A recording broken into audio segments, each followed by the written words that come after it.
Welcome to another segment of Ecosystem Engage, the Not So Daily Show. Today I'm joined by two exemplary leaders who've played a significant role in shaping smart governance, and we're going to talk about the theme focused on how smart governance can actually help societies and economies navigate this crisis. I think if we're talking about smart governance, I can't think of two better people to be talking to. One who's been at the forefront of technology with companies like EDS and then HPE and now Nokia, Suparno Banerjee, who's the global head of Nokia's public sector business, and Randeep Sudan on the other hand, who's been on the actual governance side, the man who shaped India's future of IT, along with the then Chief Minister of Andhra Pradesh, Chandrababu Naidu. Randeep was the principal secretary who actually shaped what is officially in India called Cyber City or Cyberabad. Is that correct, Randeep? Yeah. And then from there on, Randeep moved on from his got tired of his bureaucratic life and went on to reshape the world then, and as the global head of the digital development unit at the Worldbank, based out of Washington D.C.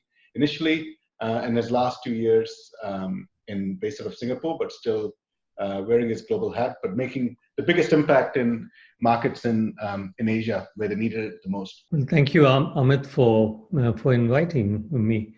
And it's really, really good to reconnect with, obviously, you and I have been in touch, but Randeep, it's very good to see you. And yes. When you mentioned your name, I was, thrilled at the prospect of seeing you again. Yeah, thank you. That's so good to hear. And so, look, maybe I'll just get into it. I thought it'd be good, first of all, to understand. I mean, the impact, the personal impact on you guys. I mean, obviously, Randeep and I, we're in Asia, and I think, relatively speaking, the impact in places like Singapore and Thailand is still a bit more contained. But obviously, it's a lot worse in Europe and the US. And my heart goes out to people. Everyone talks about the economic crisis, and my immediate response is, well, actually, it's not an economic crisis. The economic crisis is a fallout of a humanitarian crisis, right? Mm-hmm. And to think about some of the strongest nations that have been the most progressive, having to deal with this, I don't think anyone ever anticipated it. But Suparno, how you dealt with it personally? I mean, having been in France when all this happened, and I probably want to get a sense from you on how you're keeping the team engagements going and so on. My day typically begins at 3:30 or 4 a.m. because I've kept to the European time. Right. And so it's a very early start. It's taxing physically, but it does get over a little earlier, hopefully, when they wind up. But there are times when it goes on. So I think from a personal side, I'm giving you a very long answer, is that the days seem to blur with each other. But as Nokia, we've been very particular about coming straight from the leadership, etc., that there could be the tendency to overwork, but don't do it. Take a break like you would do in office. Go out, have a coffee, or you can't go out, but so take a break, wander around if you can inside the home, take that stretch. So I think and we've passed that on to the team as well. Try and maintain as best as we can a work-life balance. It's been hard, but that's what we've got to do. In these few weeks, I think we're going to see decades of societal change take place. And I think one of those is just the way we live our lifestyles, right? You're absolutely right. I mean, with the home, your office, your schools, and the gym, because, people are working out at home. Like I've got teenage twin boys, they're 13, and, they've been doing some crazy number of push-ups, and I'm a bit concerned about that, the number of push-ups they're doing. But I also feel that they're, they need to do it because they can't step out. But yeah, I think this is well-being becomes one of the key factors in this whole scenario, right? So how are you coping? I'm living in a part of Thailand which is semi-urban, so it's not really, one of the cities here. And to that extent, the population density is very low, and there is not much interaction with people from outside. So it is essentially being confined to home and having a lot of these conference calls with my team, which is basically in Singapore and Philippines, and also, of course, connecting up with friends and family. So I guess the first thought I have is, as Randeep put it when I was speaking to him earlier, COVID-19 is it's a watershed moment. Yeah. And when we talk about smart cities, we talk about smart governance, but do we believe, Suparno, I guess I'll start with you, because you've been involved in a number of smart city strategies over your career. Do you believe that digital architecture is likely to look quite different from how it has been? So as an example, is it going to be smart cities, or is it going to get down to smart communities and so on? Yeah, and I think exactly right. It's going to be more smart communities and smarter services.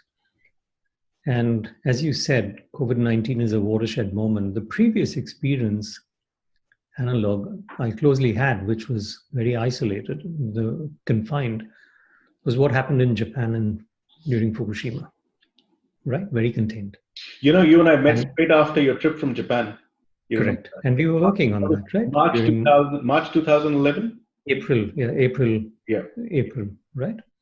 And we were working during my HP days on that. And, when those communities were rebuilding and services had to be restored, what seems smart in terms of smart cities 6 months prior to that was no longer smart, right? It was about the community, it was about the service, it was about restoration. And that lesson stayed with me. I think that, for me at least, changed. So that's we've always taken a more holistic, outcome-oriented view. And this one is going to be, in my opinion, a fundamental game changer. So as we see right now, the governments are, probably in stage 1 of 3 stages, as I see it.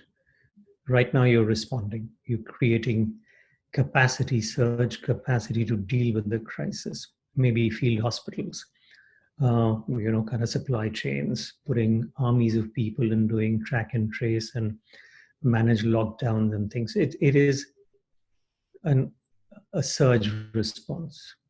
And soon that will shift, I'm hoping, as this happens, to a more steady state. The steady state, but will not be the old state, right? It'll be something different because the virus is going to be here to stay. It's not going away anytime soon. And so the question is, how do you manage that situation? Perhaps with added capacity, with digital services, with reach, with inclusion, because the poorer people or those on the wrong side of the digital divide are now at a disadvantage, right? They can't have the social distancing. They cannot have distance education if you shut down schools for brief periods. You don't have healthcare in smaller communities, etc. What are you going to do? And the third stage is, how do that 1 and 2 fundamentally change things? Because I think the governments haven't paid attention. We all have not paid attention to this crisis, which all literature points to was going to happen to us sooner or later. Our supply chains were too tight. Our infrastructure capacity was too close to what was projected as an optimum, no spare capacity, etc., etc. No, there's a whole bunch of things. And I think those things will, there will be change. And as I look at it, and as we are working with our customers now, it is, how can you put the foundations? What are you doing now for long-term change? And we believe that long-term change will happen in several areas. One is a more disconnected way of working, as we are doing today, right? The ability to work if things have to be shut down. Second is digital delivery of services, healthcare, education, social care, etc., where the people who are disadvantaged, services can be brought to them in a more efficient way and in a more targeted way. Right? Third is ecosystems, your name. Yeah. It's a complex problem, but many parties will need to solve this together. Right? And how do you make that happen? And then technology as a fundamental positive disruptor, right? From connectivity technologies to wearables to analytics to tracing, all of those, and with supporting regulatory changes, privacy, all of that. What changes do you make? I think one of the things that comes to mind, right? We've talked about supply chains, we've talked about healthcare. Implication of supply chain also has impacts on food sustainability as well, right? Now, the reality is that none of these are new to government. They've all known, as you mentioned, COVID-19. Governments have been preparing. We know in Asia, governments have been preparing, literally. Right? Probably a reason why it fared a little bit better because I was talking to someone in the government in Singapore, and they said, we've been preparing 17 years for this because the SARS epidemic was in 2003. But in terms of food scarcity and food sustainability, it's a big issue. The challenge, though, is how do governments, one, prioritize that? It's hard enough anyway because they work with tight budgets and there are political ramifications, and then they have the deficits they have to deal with. And the deficits are going to get, I would imagine after this, are going to be significantly higher. So how are governments going to deal with deploying technology and still creating infrastructure? Because they'll have to do both. You have to create infrastructure and then you have to make it smarter infrastructure and put technology behind it. Do you see, and maybe Suparno, you probably see this a lot more, as a technology provider dealing with governments. Will there be new models that will emerge? Yeah. So we have been engaged in these new business model driven programs. And I see that more, not at the national scale, our experience has been, but more at local scale, right. Or at state. So our projects range, and we've been in there, everywhere from, say, basic connectivity to rural areas, if you will, where, much has not, there's a lot that remains to be done. And these are public-private partnership kind of programs funded by Nokia and a mix of maybe third-party investment, where these are long-term projects. And we get paid because the government provides a subsidy to the user. Could be a farming community, could be individual users in rural communities, and that pays for the capex and the opex amortized over a period of time. So we do that. We're engaged in many city-level projects today, many contracts to be signed and on the verge of being signed, where we're putting in, as a consortium, several $100 million into a city to upgrade and transform the digital infrastructure, because we believe, and we've created models that show how it's going to create new jobs.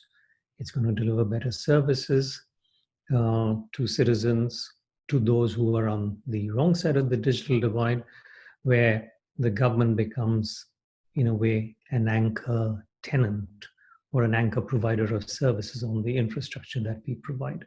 We also see governments making another major step. So if you were to take the tier 2, tier 3, tier 4 cities, where they have all these issues, we're getting into shared infrastructure, right? Where the digital infrastructure may be too expensive for one entity to put in, where the government with some others invests it, and then, if you will, rents it out. So, just one question.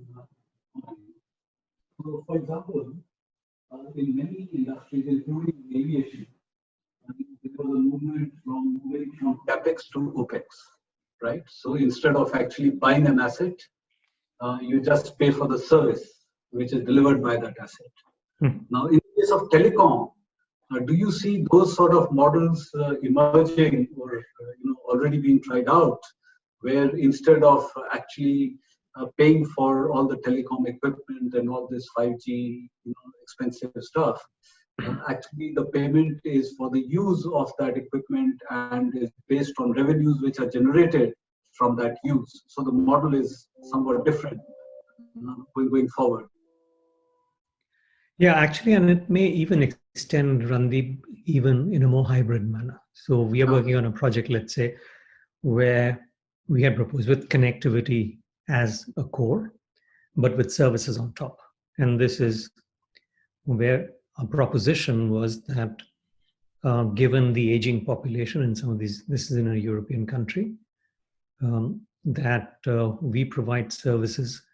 The smart city was more about services for the elderly and those with also mobility challenges, because it's a fast growing thing. It's a big portion of their budget. It's a good thing to do. And so there was a whole stack of products and services with, care, remote care and all that put in. This was pre-COVID days, and now they want more of that now, right? Obviously, COVID-19 happened. But the pricing model, if you see, where the government has come back and said is, can you bundle it all up and I'm going to pay you per person, a tiered set of service. Okay, let's say that you have in-home care for these basic things with a care visitor, a nurse coming in with some monitoring, etc. Tier 1. Tier 2 may be more advanced service, kind of constant monitoring because the person is at home but not yet ready to be put in a hospital. Tier 3 could be something else. And okay, here's a fee that either the person themselves, if they could afford it, would pay, or the government would pay. How would you bundle a service like that? So it's going from a CapEx model to a complete OpEx model, but it's not an OpEx on a technology service. It is now an OpEx on a business service. So one question that I wanted to find out was that because these networks are such critical infrastructure, and there's an increasing sensitivity to the fact that these networks and this data, might be vulnerable to state actors. So some time back, there was also a paper which was circulating in the White House that actually the 5G networks should be owned by the government rather than having just the private sector, manage them. So do you feel that after COVID-19, we will see a greater resurgence of the role of government? We see, that was what I was referring to in that shared infrastructure. We already see that as a big trend in the smaller areas. So if you see the 5G having an impact, 5G is largely about industrial automation. I think the real value of 5G is in industrial automation, healthcare, robotics, and all of that, because of the ultra low latency and high bandwidth. There's only so much you can get by streaming movies out of that. That is not the real play, right? With massive IoT and all of that. And what we see happening, therefore, is to be able to deploy that in smaller areas, more disconnected areas, it's a very CapEx intensive program, right? And that's where the governments will, kind of play a more active role, either in owning and then leasing out this network, in my opinion, right? Making that CapEx and having others operate on a shared network basis, or in multi-use networks where the same network with a slice can be used for public safety, where the government will own, but some other users may be given out to other players. But I would say that outside of the metro areas, which will be, the CSPs will, the big service providers will have a major role. But as you go more and more towards I would say, non-commercial in quotes models and uses, you will tend to find governments playing more active role. That's the way I read the market and where it's shifting. Yeah. So, we talked about the role of government. I completely agree. I think the governments have had to work a lot more than they've had to work for decades in the last few months, I think.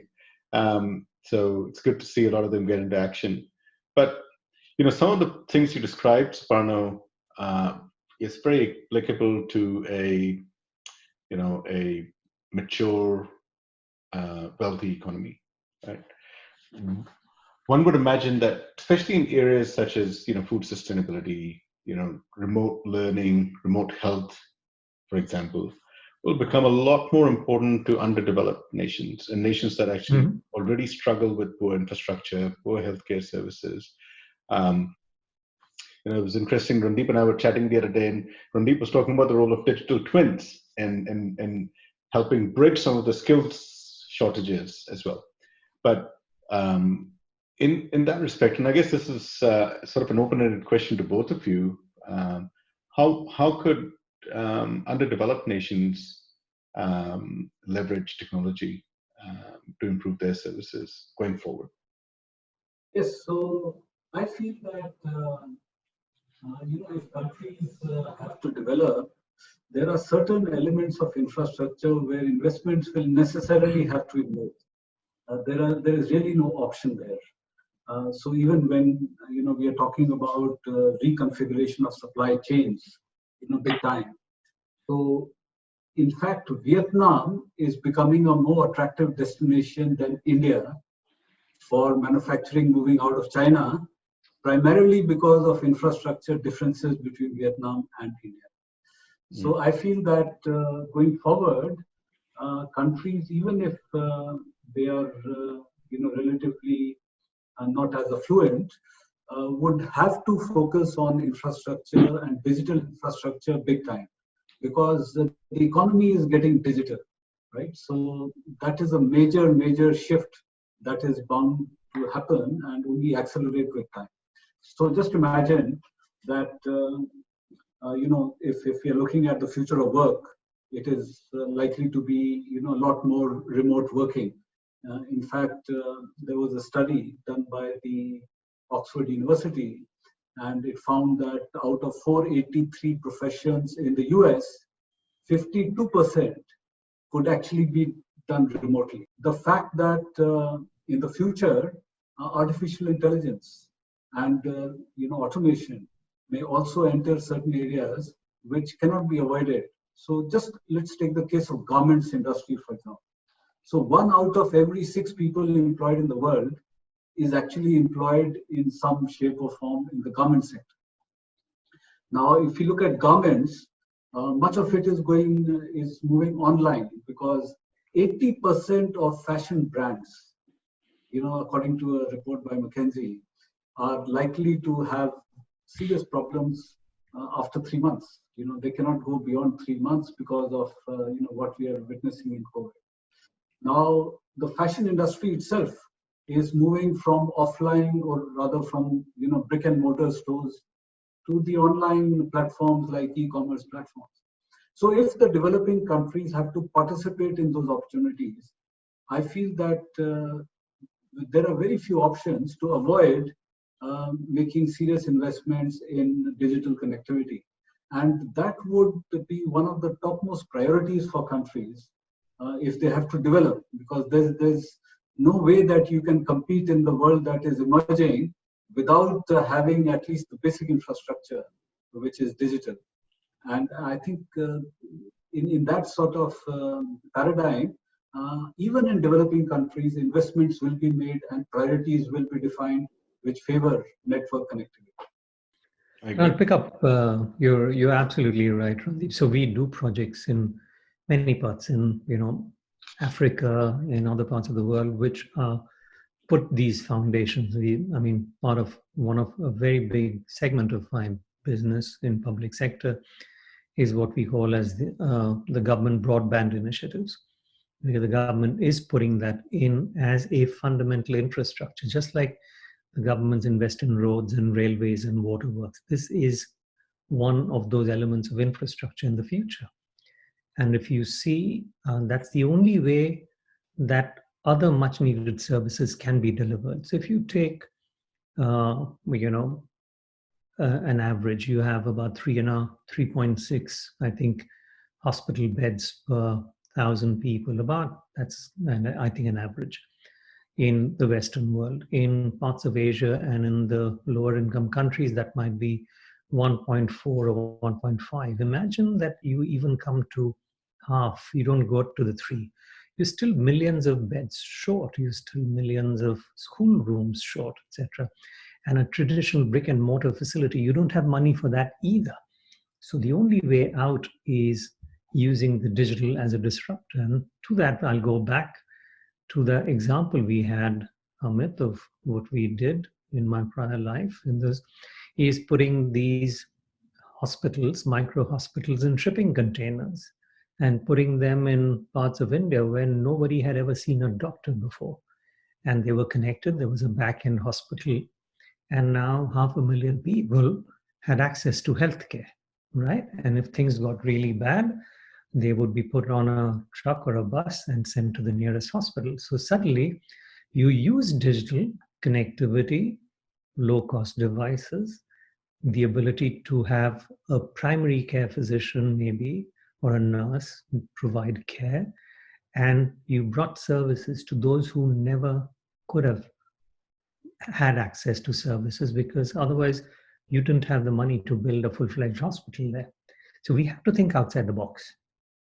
We have to, and for that, I think the digital technologies, connectivity, analytics to find out where there are gaps, what services need to be put in, multi-provider service stitching, etc., becomes key. And given this, I mean, if this lockdown scenario gets worse, it'll become a much bigger challenge. Food sustainability, food supply chain, all of that. And I'm just wondering, I mean, how do you take the opportunity to get governments to actually start to look at agri-tech in some of these underdeveloped markets where they need it most? Because you've got all the lackings there. I mean, you see a lot in agri-tech in markets like New Zealand and Japan and some of those places, but the reality is they already are very advanced in terms of dealing with these issues. But how does the government put a focus on leveraging IoT and AI and other forms of digital technologies that will actually support the farmers, and how do you get it down to the grassroots? We see a lot of initiatives being done, in terms of, for example, there are programs being rolled out even at the most rural areas, because today one fact that you have is almost everybody has a phone, a mobile phone of some kind. Yeah. To be able to give very precise, for example, weather forecast of when to sow, when to apply fertilizer, how much to do, because those are expensive items for these small farmers. Fertilizer, they spend a lot of money in buying fertilizer or a pesticide or the seed itself. And if you have better weather information, for example, and now you can chop it up into micro areas and with microclimates and provide that, which many countries, even not the New Zealands and the US, but developing countries are doing that. That provides a huge benefit to a rural farmer, right? Who's not kind of going with just old traditional ways of forecasting and when to sow, when to kind of apply, and simple things like that with some analytics, I think, can have huge benefits. I've seen that in some cases, and so I think with technology one can come up with, and one should, and I think there's a lot of work happening already. We're doing work in rural agriculture with large-scale IoT, low-cost IoT, even herd tracking and all of that of animals. So there's some very interesting possibilities there, Amit, that one can talk about. Great. Yeah. Randeep, any thoughts? Or I think what Suparno covered a fair amount of things pertaining to agrotech. The only thing that I would like to add is that one is, of course, in terms of the agri practices, which Suparno gave a number of good examples. The other is in terms of supply chain, right? Mm-hmm. So the fact that new technologies can optimize supply chains better, and also the fact that there's a lot of emphasis on traceability, and using technologies like blockchain, for example, on being able to achieve complete transparency of the supply chain. So those are also things which are highly dependent on technology, and technology can play a very important role in helping optimize this whole from farm to the table. So the entire value chain across that particular sequence can be optimized through technology. Another example, Amit, if you have the time. Sure. And this is from what I do as a personal venture, my wife and Niti and I. So this is in Bhutan, right? And these are not farmers, but they are weavers. But the whole farming community is also woven, is intermingled. And these are people who don't have money to buy the yarn and the dyes and the pigments which are found at one shot. So they buy whenever they have little money, and they weave, because everybody weaves and this is what they wear or they sell. Right. And once they make a big kira, and it might take them a year, that is sold for someone's wedding, and that becomes a big income source that they can use. And this is a tradition that is handed down from mother to daughter and grandmother to their daughter, and so on and so forth. So what this project is actually to digitize these patterns and these things, so that there's this continuous learning going on, right? Because otherwise these traditions are being lost, because they are now machine-made fabrics are coming in from other parts of the world. The second is creating a marketplace so that they can buy without these intermediate suppliers, and so they can buy whatever little they want to buy, but they know who the suppliers are, and the intermediates have been taken off. And then there is also a marketplace for the goods that they can supply. And it's all happening with small online marketplace systems or whatever. So in a way, still remaining very digital, still remaining at the smallest village level. And we've gone and sat in these little village huts, and they're weaving and been with them. And it's again that intersection of that personal and rural way of working, but helping with digital arts sustain it, create continuity, bring more efficiencies, so that they can have a better life.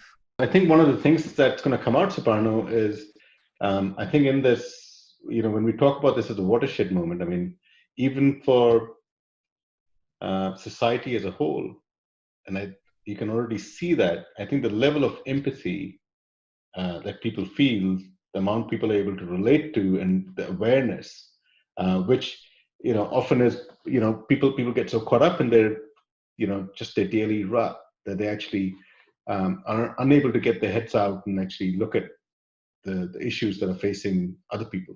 And I think that's it's becoming very evident that there's a huge humane side. There is one more thing that I wanted to touch on from a government standpoint, and maybe a very profound question for both of you. There are a few common themes, right? And there's something, when you look at countries like New Zealand, Germany, Taiwan, Finland, and there's a common theme that's emerging from a leadership standpoint and from a governmental standpoint, and I feel that might be a new shift in leadership going forward as well. And I don't know if you want to make a comment on that in terms of the big common theme that you're seeing between these countries. So having interacted with all of these governments, interestingly, there was, just before the lockdown, late January, I hosted a delegation from Taiwan. And it was interesting because the mayor of Taipei City is a doctor, is a heart surgeon, who was doing transplants and all that before he became a mayor. But what you find in all of these that you mentioned is a focus on outcomes as opposed to process, is empathy for the people, right? And it is about action with a longer term view in mind as opposed to a short term tick in the box, right? Much more thoughtful, much more considered, driven by a set of longer term outcomes and people centered. Yeah, and sounds a little bit more like how women would do it rather than men. And all women. Yes. So look, it's been wonderful. I could go on talking to you both, and you know that we've had lots of conversations around technology, life in general, and I always really enjoy it. Two of the best people I can think of talking about societal and governmental impact of COVID and what to expect going forward. So thank you, everyone. I'm really pleased to have had this session with Suparno Banerjee, who's the global head for the public sector business for Nokia, and Randeep Sudan, who's founder of Multiverse, former global head for the digital development unit of the Worldbank, and also a board member on Ecosystem. So really proud to have you both. Really enjoyed the session. Thank you very much. Keep helping our governments be more smarter and more efficient. And we look forward to speaking to you again soon.